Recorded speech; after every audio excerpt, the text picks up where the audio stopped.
Thank you for viewing our webinar sponsored by Simon's VIP Connect titled Using Stem Cells to Study Autism.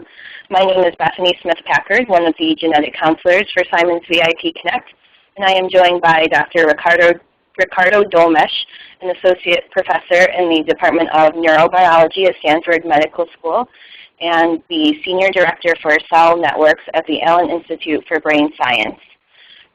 Ricardo obtained his undergraduate degree from Brown University, received his graduate degree from Stanford University, and did his postdoctoral training at Harvard Medical School.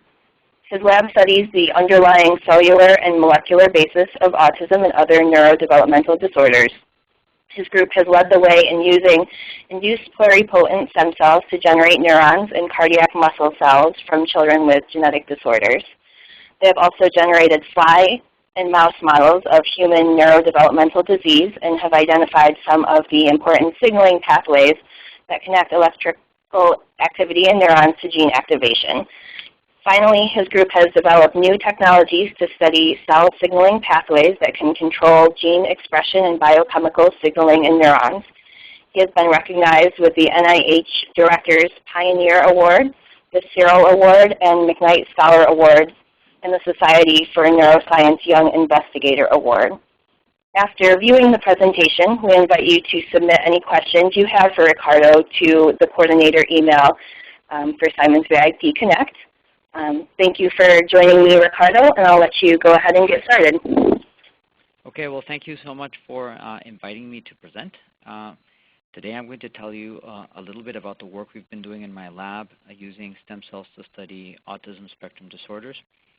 I guess I should start by saying that I wasn't always interested in autism and neurodevelopmental diseases. I became interested because about 5 years ago my son was diagnosed with autism. These are my two kids. It turns out that I have terrible genes, and one of my kids has autism and my other kid has type 1 diabetes. And so I've become very passionate about using my scientific skills to try and understand the basis of both of their disorders. So let me just tell you a little bit about autism. This is probably a review for many of you, but we owe the term autism, the definition of the disease, to two Austrian child psychiatrists working in the 1940s, Leo Kanner and Hans Asperger. And these were two very interesting guys for lots of reasons, including the fact that they were Austrian child psychiatrists who studied autism but never cited each other's papers. And in the 1940s, actually in 1943, in a journal called Nervous Child, I should just say that they don't call journals this anymore, Leo Kanner described a patient called Donald, and he said of this boy, he said, he seems self-satisfied and he has no apparent affection when petted. He seems to almost draw into his shell and live within himself, and so this describes, of course, the social impairment in autism. And then he said, words to him have a literal and flexible meaning. He seems unable to generalize, and this describes the communication impairment. And then he said he wandered around making stereotype movements with his fingers. He spun with great pleasure anything he could seize upon to spin, and this describes the restricted interest and compulsivity. And these are the three core features of autism. And according to the current Diagnostic and Statistical Manual of Psychiatric Diseases, 4+, which is soon to be replaced by 5, this describes three different disorders: autism, if you have all three impairments; Asperger's syndrome, if you have social impairment and restricted interest and compulsivity; and the creatively named PDD-NOS, which stands for pervasive developmental disorder not otherwise specified, which is characterized by communications impairments and restricted interest and compulsivity. So what do we know about the causes of autism? So, of course, for a long time we didn't know very much. The standard idea was that this was due to bad parenting, bad mothers, refrigerator mothers. The mothers were cold, therefore the children were strange. This didn't do very much for anybody with autism, and it made lots of people feel really terrible. But then in the 1970s, Roeder and his colleagues first started to investigate whether there might be a genetic basis for the disorder. And so they did this by studying twins, and they looked at twins, identical twins, so-called monozygotic twins, and in which one of them had autism. And what they discovered was that if one of them had autism, there was actually in those studies a 90% chance that the other one would also have autism. But when they looked at non-identical twins, so ones that shared the same mom but were not identical, they noticed that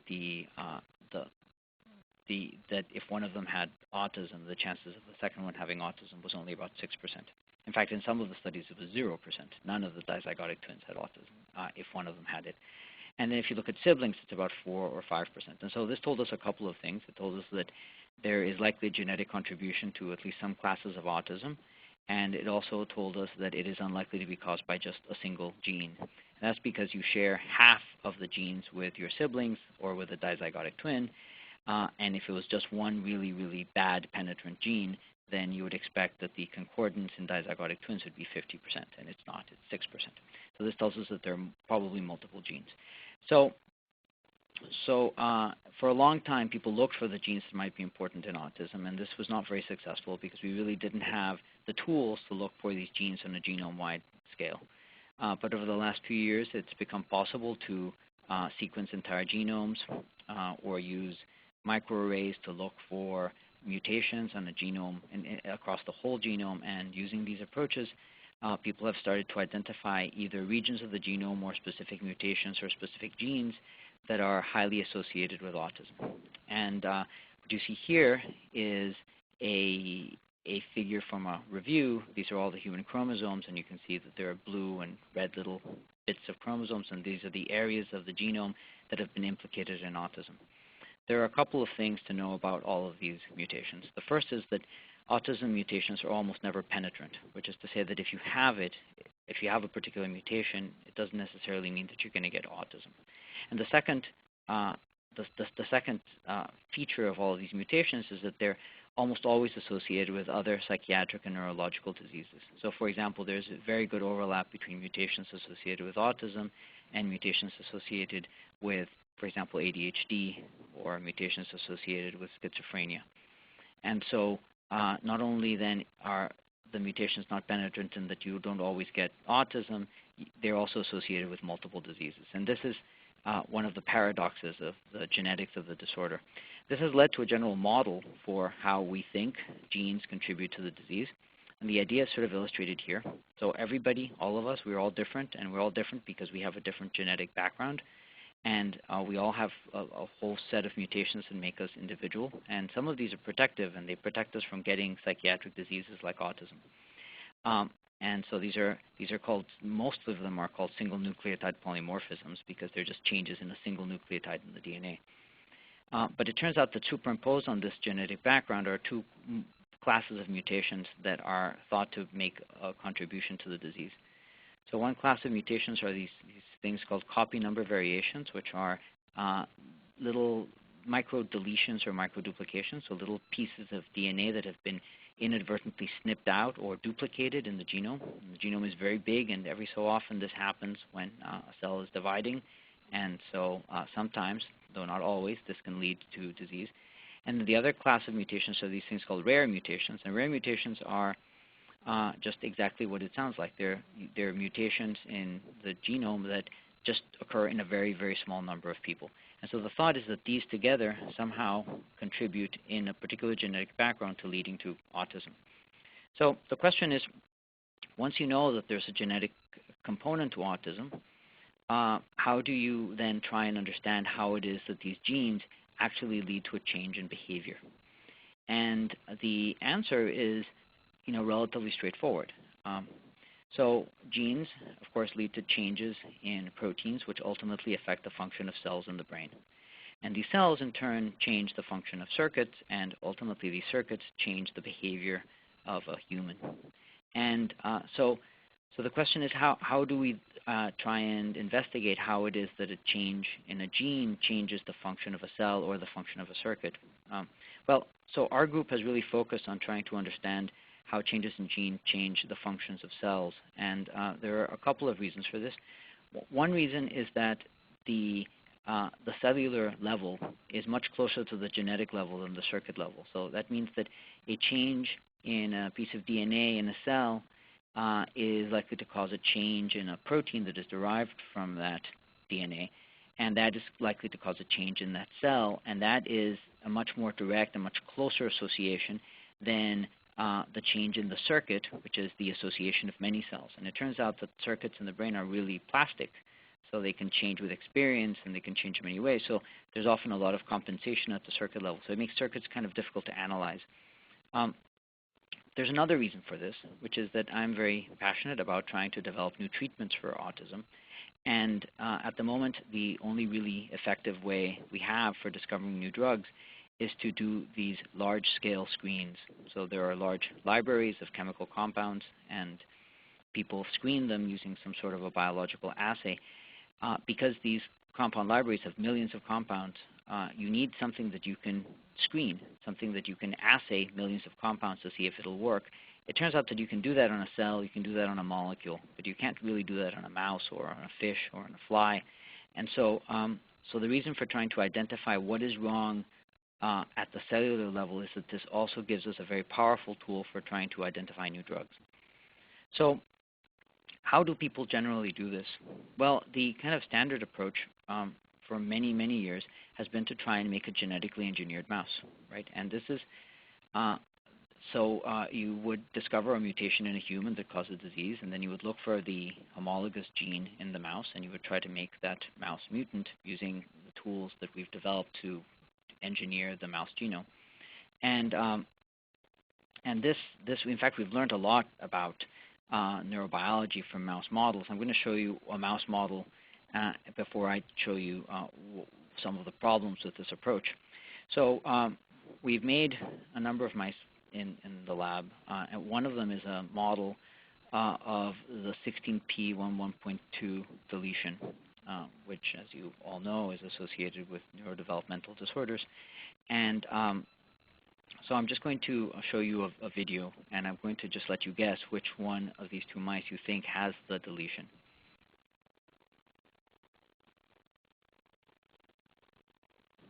So you can see that the mouse on the left is profoundly hyperactive, and this is because it's missing these 27 genes on what is actually mouse chromosome 7, but this is the equivalent the equivalent chromosome to human chromosome 16. So you can actually quantify this. You can sort of measure it, and you can see right away that there is, right here, you can see that these mice are profoundly hyperactive. They rotate and rotate and rotate. And in fact, you can see that this is true for many of the mice, but you can also see, if you look at the individual mice, that this is not true for all of them. This is only true for a fraction of them. And this points to the fact that, like in humans, in the mouse, a mutation is not always penetrant. It only causes this very severe hyperactivity in a small fraction of mice. We've looked at these mice in other ways, and so one of the things we've noticed is that the mice are completely deaf. And so we know this because this is something called a startle response. So we're clapping, and we're seeing whether the mouse startles. And normal mice are here in the black, so if you make a loud enough noise, they will startle. But the 16p mice do not startle, and that's because we now know they're deaf. In fact, we can determine that they're deaf because we can actually measure the electrical signals that come from their ears. This is this red line. You don't need to know exactly how this works, but you can see that the black line is really, really big, right? You're stimulating right here. But the red line is much smaller, and this tells us again that there is something wrong with the neurons that are conveying signals from the ear. Okay, so this is all very interesting. The problem is that people with 16p11.2 deletions are not deaf. In fact, we know that there are lots of other problems with the mice that are not true in people. And so while the mouse is a very useful model, and I'm sure it'll give us, in fact, I think it'll give us some very interesting insights into what might be some of the consequences, the organismal consequences of this deletion, it also points to the fact that mice are really, really different from people. So mice are great, but there are just a couple of things. I mean, the first, of course, is that we can phenotype people much better than we can phenotype other animals. That is to say that it is much, much easier for us to determine whether there is a problem in a human than it is to determine whether there is some sort of a problem in a mouse. So, I mean, it would be very difficult, for example, to identify a mouse with intellectual disability. I mean, to some extent, relative to humans, all mice have intellectual disabilities. It would be difficult to determine whether their mouse was depressed or not. So one problem with mice is that it's very difficult to identify some of the subtle phenotypes associated with autism and other neuropsychiatric diseases. The second problem is that behavior is, as I told you before, it's multigenic, which means that it's associated with many different genes. And while we can make one mutation in a mouse, we can't really replicate the human genetic background, right? So we can introduce one mutation, but we can't introduce 50 or 100 mutations. And so, and we know that these mutations have different effects based on the genetic background. So that's the second problem. And then the final problem is that, actually mice are really, really different from people. So we diverged about 60 million years ago, and over the course of 60 million years, all kinds of stuff has happened. So, for example, you can see here that the mouse brain is much, much, much smaller than the human brain. But not only is it much smaller, there are whole areas, there are whole pieces of the human brain that just don't exist in mice. Like, for example, this region in the front, which is called the frontal lobe, specifically the medial prefrontal cortex, which is this part that is really important for controlling impulsivity, for social behavior. It hardly exists in mice at all. And so, so this is a problem because we believe that this is an area that is really important in psychiatric disease. Okay, so you can't, so mice are good, but they're not great. Can you study people?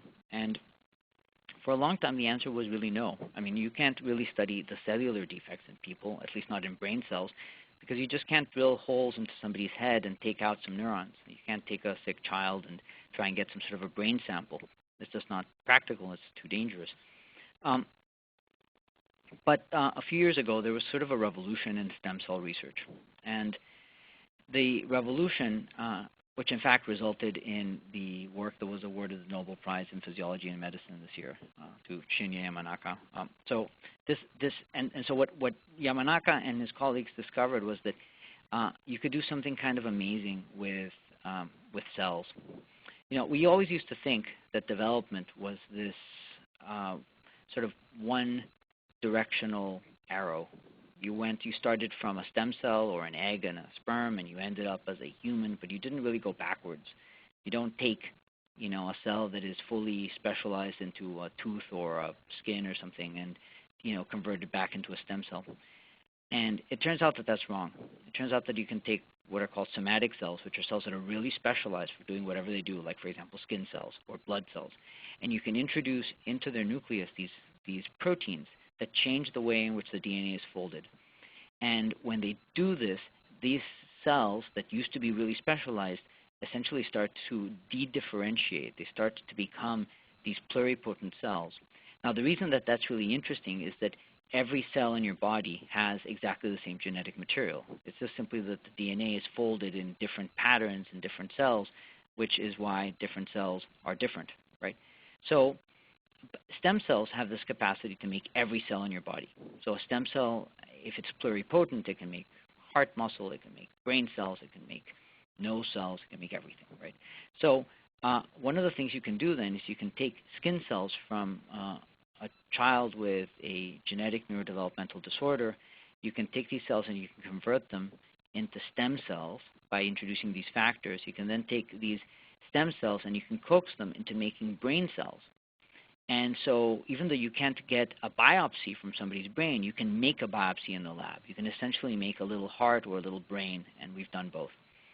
And then finally, you can take these neurons, these brain cells, and you can try and characterize them and try and identify phenotypes that are associated with the disease. So the first step in this process then is to harvest skin cells from patients. And the question, of course, is which patients should you go for? And we started with patients with rare but defined forms of autism. And the reason we did that is because even though we know that there's a genetic basis to autism, we don't know the genes that cause the vast majority of autism. And so as a and so we were very worried that that if we were to just simply look at just children with what is called idiopathic autism, because we don't know what causes it, it would be very difficult to know whether any of the defects or any of the phenotypes, as they're called, that we found in the neurons are actually associated with autism, or are they just simply, variability from one individual to the next. So instead of trying to study autism in people whose genetics we didn't really understand, we decided to go for cases in which we actually knew what the mutation was. And so we've studied autism in a bunch of different disorders, including something called Timothy syndrome, which I'll tell you a little bit about. It's a mutation in a voltage-gated calcium channel. Something called Phelan-McDermott syndrome, which is a mutation in a synaptic protein called SHANK3. We are currently studying the channels, the chromosome 16p11.2 deletion and duplication syndromes. We have a project on another disease called DeGeorge syndrome. We have another project on an early form of epilepsy and autism called Dravet syndrome. And again, we're focusing on these rare mutations initially. In the near future, we're actually going to start a new study where we're looking at sort of idiopathic autism. Okay, so the next question is, can we reprogram these skin cells to generate pluripotent stem cells? And so how do you do this? So what you do is you start with cells that look like this. These are skin cells seen through a microscope, and then we can introduce into the nucleus of these cells these reprogramming factors, and you can do this along with a fluorescent protein from a jellyfish, so you can see it. That's why they're green. That's why they're kind of bright here. And then if you wait long enough and you put the cells in the right kind of conditions, the cells, these long cells that normally form skin, stop being long cells that form skin and start to become these round colonies that look like this.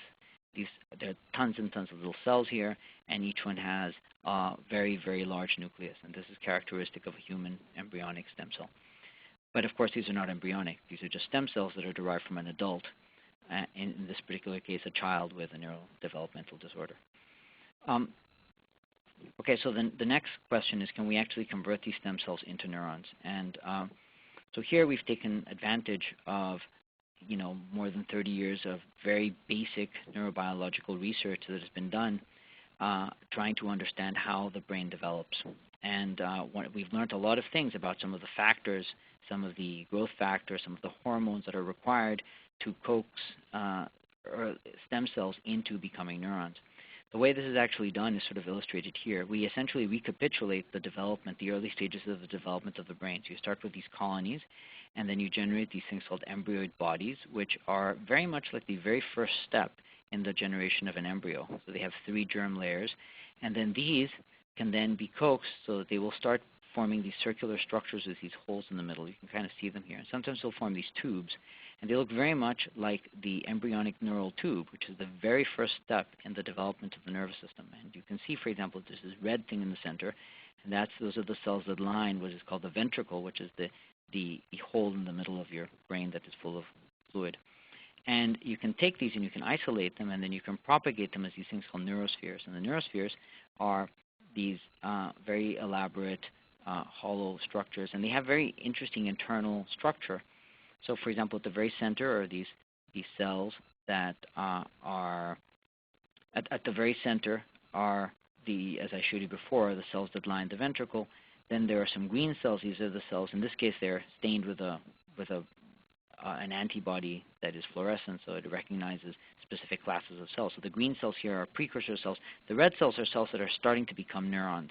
They're still not mature neurons. They're still migrating out, because what happens is that the cells are born in the center. The neurons are born in the center. They migrate out, and they start forming these layers on the outside that form eventually the mass of your brain. So you can take these, and in fact, if you keep them long enough, and this takes somewhere between 2 and 5 months, depending on precisely what you want to do, you end up with these very elaborate structures of cells that look kind of like this. And if you wait even longer, you can get these green cells that are like the other kinds of cells in the brain, which are called glial cells. And so this is sort of what it looks like. So this is what it looks like early on. You can see we have these collections of little neural tubes here, right? And they're essentially little patient-derived brains. Not quite. They're more like patient-derived, cells, brain cells. And then we can, differentiate them, and then they start forming these very elaborate tangled webs here. Okay, so the question we really like to figure out is, are there really differences? What are the differences in the cells derived from children with autism from the cells that are derived from children with from normal kids? And so one of the first things we need to do is we need to figure out what classes of neurons we're making. So this on the left here is a human brain, and the thing about a human brain is that in fact, it contains many, many different classes of cells. So sort of at the first level, it contains, of course, neurons and glial cells, but it turns out that there are many different classes of glial cells. And so here at the Allen Institute, we have spent a lot of time looking at the signatures, the genetic signatures of different classes of brain cells in different parts of the brain. So we have a lot of information about which sets of genes are turned on and off in specific classes of neurons. So one of the first things we did was develop a system to see whether we could actually recapitulate in the lab the same classes of cells that are actually formed inside the brain. So the way we did this is we just developed a way to look at all of the genes that are turned on and off in different classes of cells using this microfluidic device that was actually developed at Stanford. And the interesting thing is that for every cell you get a barcode, and the barcode tells you which genes are turned on and off in that cell and make it a specific class of cell. And you can do this for thousands of cells, and when you do this for thousands of cells, you end up with this very elaborate graph that tells you the fraction of cells of a particular class that you have in your dish. Now this for us is really important because this is the first evidence that the cells that we make in the lab look something like the cells that are in somebody's brain. And so based on these gene expression patterns, for example, we know that about half of the cells at this stage, which is about 60 days, which is about 2 months, are neurons, and the other half are still precursors, right? These are the precursors, these are the neurons. And the neurons come in all kinds of different flavors. They come in excitatory ones and inhibitory ones, and they have specific proteins that they express, that they produce, that tell you which layer of the brain they're from. And so you can use this information to, for example, determine the classes of cells that you're making. Now, this is some of these cells, and what we've done is we've labeled them now with a fluorescent protein, but this fluorescent protein is designed in such a way that it is only produced in inhibitory neurons, right? And so you can see that there are a lot of cells here, but only a fraction of them are inhibitory, and they express this transcription factor called DLX, and they produce a neurotransmitter called GABA, which is the main inhibitory neurotransmitter in the brain. Okay, so one of the things you'd like to know is, are the neurons that are made from stem cells, are they really functional? So one way of doing this is to take a very, very sharp glass needle and put it up to the cell, and then use a very, very, very sensitive electrical amplifier to look at the electrical currents that are flowing across the membrane of that cell. And when you do that, neurons have very characteristic electrical signals. They fire these electrical pulses called action potentials. And so you can see that these cells, in fact, fire action potentials.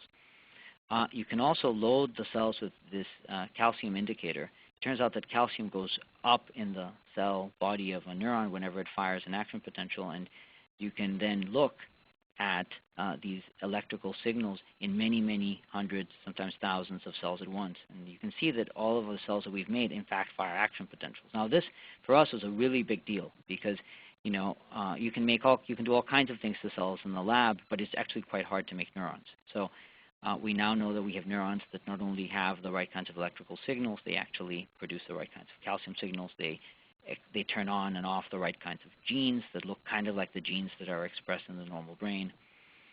Now we can do other things. We can actually even put these cells we can re-inject them back into a mouse.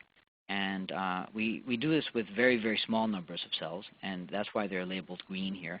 So there are tens of millions of mouse cells and only a few human cells. But these cells then will go into the mouse brain and integrate into specific regions, and then we can see whether they actually form the right kinds of connections and do the right kinds of things. Okay, so we have then a system for generating neurons from humans and from specifically patient-specific neurons. And so the question is now, can we identify any kinds of defects in those cells? And I should tell you that when we started doing this about 5 years ago, the consensus was that no, we were not going to be able to identify anything, because people thought, by the time you reprogram a cell and you make it into a stem cell, and then you make that stem cell into a neuron, all kinds of bad things are going to happen, and the neuron isn't going to look anything like the patient. But as I'll show you in a second, that's actually not true. We can actually identify defects in these neurons that I think tell us something about what is wrong with the patient. I'm going to just give you two examples. So one example is something called Timothy syndrome. And Timothy syndrome is a really rare disorder. It was discovered by Igor Splowski and his colleagues in 2004. And they were not looking for autism. They were looking for children with cardiac arrhythmias. And so these kids have these severe cardiac arrhythmias. They've got autism. They also have webbed fingers and toes, something called cutaneous syndactyly, and then they're prone to these bouts of hypoglycemia, which is low sugar. And it's caused by a mutation in a gene that encodes for a protein called the voltage-gated calcium channel. And so this is, all we really need to know about this protein is that it's a protein that sits on the surface of neurons, and in response to changes in voltage, it lets calcium in. So those calcium signals that you saw, they're very likely mediated by the calcium that is high outside of the cell and goes into the cell via these protein channels. And so the point mutation changes the kinetics of opening and closing of the channel, so that now the channel, instead of opening and closing normally, so this initial thing shows you that there's current that's going into the cell, and then it gets, the channel closes, so it gets smaller. So instead of it doing this, the channel now stays open all the time. Now, we have no idea why this is bad for anybody, except that we know that this mutation is associated with this very severe disease. So the question is, what does this do? So one of the first things we did is we made neurons from these kids, and we looked at all of the genes that were turned on and off in patient cells relative to control cells. And so we looked at both progenitors and at neurons, and just to focus on the neurons from now. And you can see that all of the cells from the Timothy patients, all the neurons from the Timothy patients have similar gene expression patterns. So let me just say each one of these columns is a specific cell line. Each node here is a specific patient. So there are two cell lines from this patient, right? These are the neurons from this patient. These are the neurons from this patient. These are the neurons from this patient. Each little bar here is a gene, and if it's red, it is actually low, and if it is yellow, it is highly expressed, okay? And so the thing to notice is that all of the Timothy patients look pretty similar, and they look pretty different from all of the controls. Right? This was a big deal because, again, it tells you that just by looking at the genes, we can determine who is a patient and who is a control. Now, this is not a big deal for Timothy syndrome, in which we already know what the mutation is, but this could be a very big deal for idiopathic autism, for which we have no real diagnostic test. So we think this is kind of exciting because it tells you that this might be a useful diagnostic. And the other reason it's interesting is that when you look at those genes that are misregulated in patient cells, you can already see that there are a bunch of different genes that are associated with other classes of autism, right? And so about somewhere between 11 and 16% of the genes that we saw misregulated in patients are also associated with other classes of autism or intellectual disability. So that starts allowing us to group Timothy syndrome with one particular class of autisms. Now, the other thing you can do with these neurons is you can see whether you can identify any kind of cellular defect. And so one of the things that these calcium channels do is that they regulate the way in which neurons form connections with each other. And so we developed a system. We basically introduced this protein that is activated by light. This is a light-activated ion channel from an algae. You can put this into a human neuron, and every time you illuminate the cell with blue light, it fires these electrical signals. And then what you can do is you can put this on a high-powered microscope and look at the changes in the morphology, that is to say the shape of the cells over time.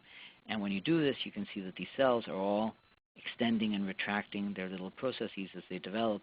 And then you can see whether there are differences between patient and control cells. And so when you do this, you can see here in the blue line, these are patient cells. So the patient cells essentially develop longer and longer processes. They get longer and longer, right? But the Timothy cells, instead of continuing to extend their dendrites, after a while they start retracting their dendrites. So they now have smaller, these little fingers are now smaller than they ought to be, and therefore they're forming fewer connections. Now it turns out that this is such a robust phenotype that we were able to use this to screen a little library of compounds. And so we did this essentially by looking for drugs that would rescue the ability of the Timothy cells to form these long dendrites, these long finger protrusions, right? So these are controls, right? And these are the patients. And then we looked to see whether specific drugs would rescue this. And so we screened many drugs. And I'm just going to show you a small number of them. And so, for example, this compound here is something called roscovitin, which it was able to rescue the ability of this channel to, it was able to rescue the patient neurons, so they now have normal dendritic extension. This is another compound. This is the third one. There are a lot of things that didn't rescue at all, as you can see. Right? But this is useful because this is essentially a proof of principle that a patient-derived neuron can be used to identify a new compound. Now, this is an interesting one because this one's already approved for use in people. So in principle, this is something that we could use in these individuals. So now, the other thing that we discovered by looking at gene expression was that there seemed to be a set of genes that was important for making dopamine and norepinephrine. And so dopamine, as you all know, is the kind of feel-good, be concentrated sort of neurotransmitter in the brain, and norepinephrine is the fight-or-flight hormone. It's the thing that gets turned on in your brain and, in fact, all around your body whenever you want to run away from a lion.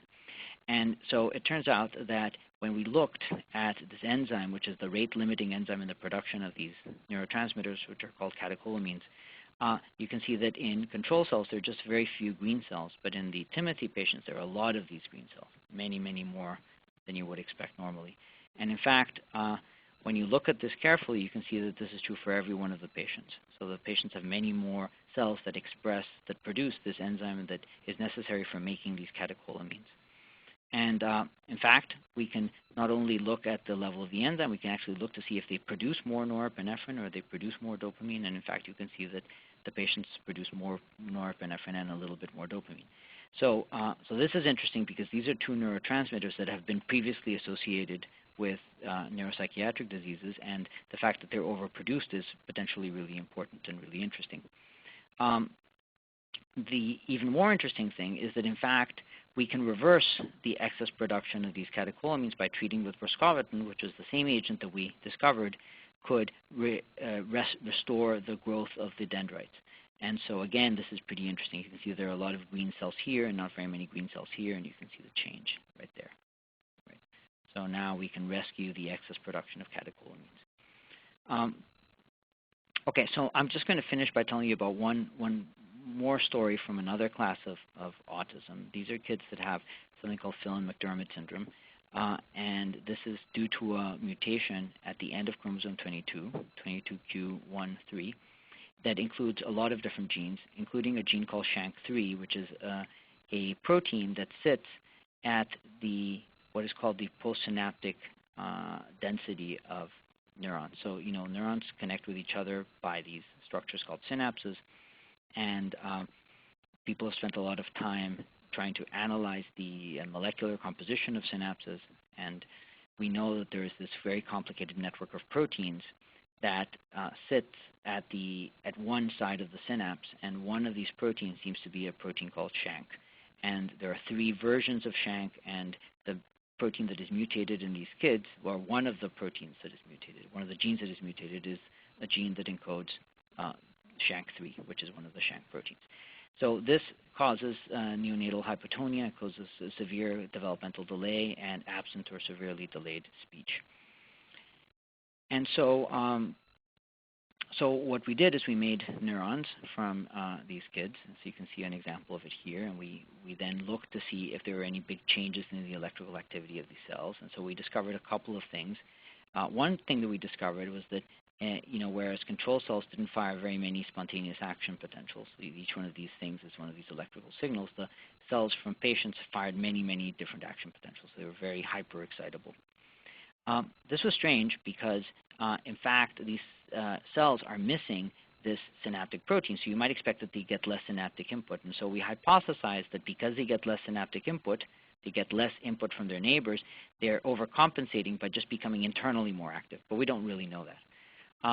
The other thing we did is we looked at the actual ability of these cells to form synapses and receive synaptic input. And so you can do this here by measuring these electrical signals. And so you can see here in a control that there's a nice big signal when we stimulate the presynaptic cell and measure in the postsynaptic cell, you see there's this big electrical signal that then gets smaller. Right?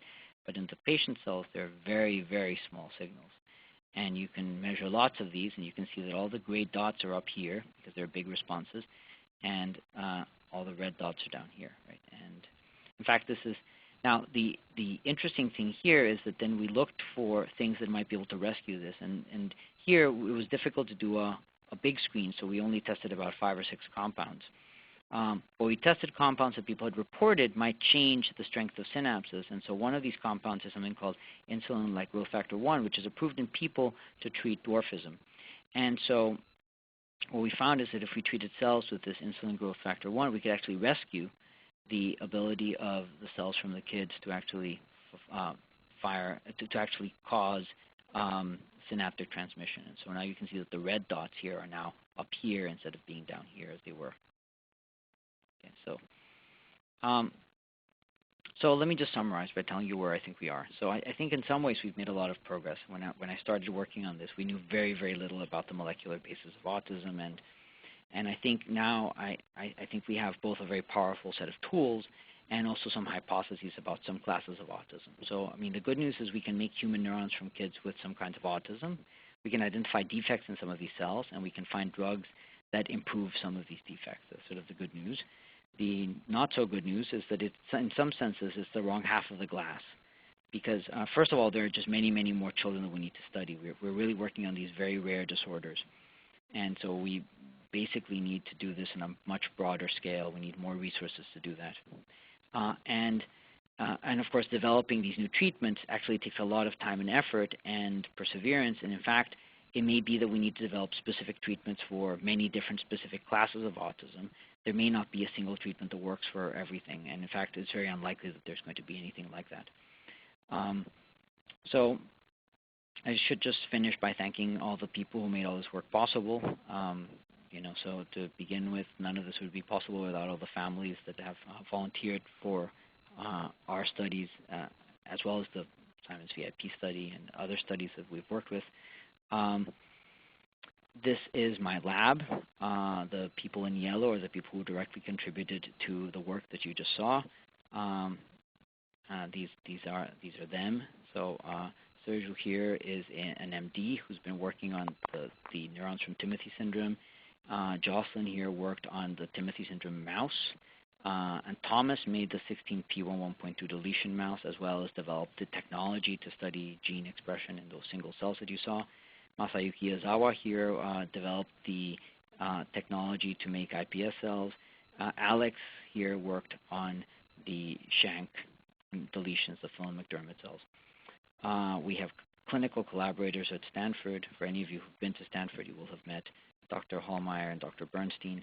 We have collaborators at UCLA. We have support from the Simons Fund for Autism Research, NIMH, the California Institute for Regenerative Medicine. Without them, we wouldn't be able to do anything. And then we have support from individual donors. And then finally, of course, I would not be doing any of this without the support of my wife and the inspiration of my kids. So that's it. Thanks. Thank you, Ricardo. And thanks to everyone for viewing our webinar. Please remember to submit any questions to the coordinator email at coordinator@simonsvipconnect.org.